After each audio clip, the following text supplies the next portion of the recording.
Most football fans know a version of Kevin De Bruyne.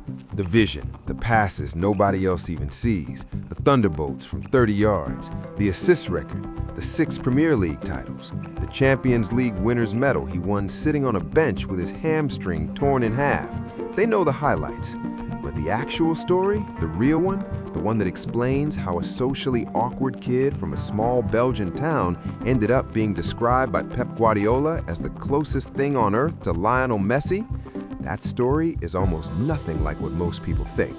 Because the version people know skips the parts that actually forged him. It skips the fact that he was labeled a problem child before he was a professional, that the most influential moment of his career came not on a football pitch, but in his mother's kitchen, that he walked into one of football's biggest contract negotiations without a single agent in the room and walked out with a 30% pay rise, and that in both Champions League finals he started, he didn't finish either of them, and City won only one. Kevin De Bruyne didn't become the best midfielder on the planet despite the chaos in his story. He became the best midfielder on the planet because of it. And once you understand how that happened, you will never watch him the same way again. De Bruyne grew up in Drongen, a quiet suburb on the outskirts of Ghent. His father, Herwig, ran a business.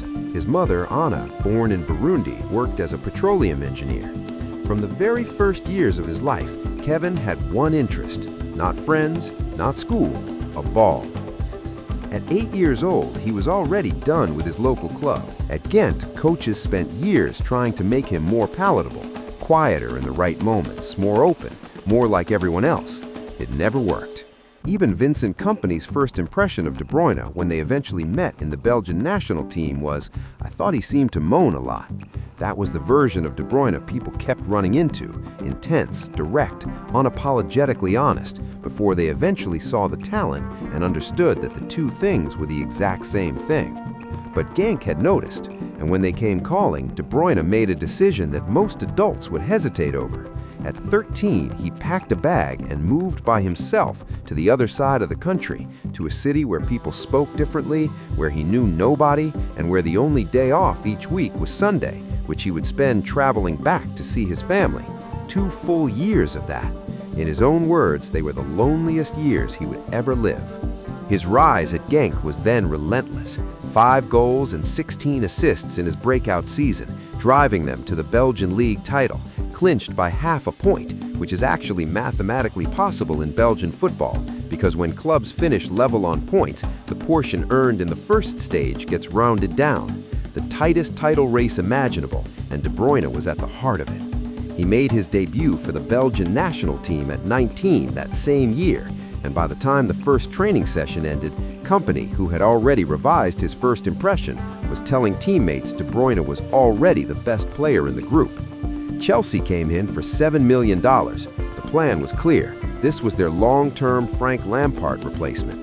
De Bruyne went on loan to Werder Bremen first, a team fighting relegation, and produced 10 goals and 9 assists anyway, winning the Bundesliga Young Player of the Year and convincing clubs like Borussia Dortmund, where Jurgen Klopp was reportedly desperate to sign him, that he was ready for the very top. He returned to Chelsea and walked straight into the worst period of his life. His girlfriend at the time, Caroline Linen, had been having an affair with Thibaut Courtois, De Bruyne's childhood friend, his former Genk Academy teammate, and his fellow Belgian international. De Bruyne wrote about the whole situation in his 2014 autobiography, Keep It Simple, but at the time the story was everywhere in Belgium while he was trying to break into one of England's biggest clubs. Under Mourinho, who had zero patience for players he perceived as emotionally compromised, De Bruyne barely featured. 1 assist across half a Premier League season, 0 goals. Mourinho later said De Bruyne cried to leave every day. De Bruyne's father went to the press to defend his son. Chelsea sold him. Then, in what felt almost scripted, Courtois arrived at Stamford Bridge as his replacement. The goalkeeper who had been at the center of the scandal was now being celebrated at the club that had just discarded him. De Bruyne, showing a composure that reveals everything about his character, was given the power by the Belgian national team manager to decide whether Courtois should face any punishment. He said no. Courtois kept playing. Belgium qualified for a World Cup, De Bruyne was their leading scorer in qualifying. He was 23 years old, freshly humiliated and publicly written off, and he was leading his country to a World Cup. Wolfsburg paid $18 million for a player England had just thrown away.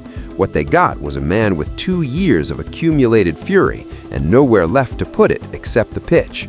The numbers that followed are some of the most extraordinary a midfielder has produced in European football in the modern era. 16 goals, 27 assists, 21 Bundesliga assists alone, a new record for the German top flight at the time. He scored twice against Bayern Munich in a game that ended their run of nearly a full year unbeaten in the league. He won the DFB Pokal. He drove Wolfsburg to second place, their best ever finish. He was voted Bundesliga Player of the Year and earned a Ballon d'Or nomination. 21 league assists in one season, from the player Mourinho had dropped, from the player Belgian tabloids had spent years calling too difficult.